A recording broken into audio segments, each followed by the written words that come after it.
అమ్మవారంటే మామూలు దేవత కాదు, మహాశక్తి రూపిణి. ఎవరైతే ఏ కోరిక కోరుకుంటారో ఆ కోరికలు తీర్చే మహాతల్లి శ్రీ శ్రీ శ్రీ మావుళ్ళమ్మవారు. అటువంటి తల్లికి ఈరోజు మీకు అవకాశం కలిగింది 13 మందికి. మీ 13 మంది కూడా అమ్మవారి ఆదాయం పెరగటానికి, భక్తుల సౌకర్యాలను మెరుగుపరచడానికి నిరంతరం కృషి చేయాలని చెప్పి కోరుతున్నాను. మరలా ఇంకో ఆలోచన చేశాం.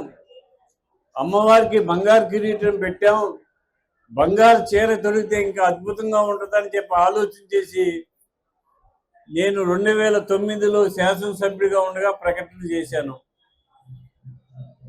ఇప్పటికి అమ్మవారి ఒంటి మీద 54 కేజీల బంగారం ఉంది. ఇప్పటి వరకు 25 కేజీల బంగారం రెడీగా ఉంది అమ్మవారి వస్తువులు చేయటానికి. ఇంకా 10-12 కేజీలు ఉంటే అమ్మవారికి నిలువెత్తు బంగారం రూపం ఏర్పాటు అవుతుంది.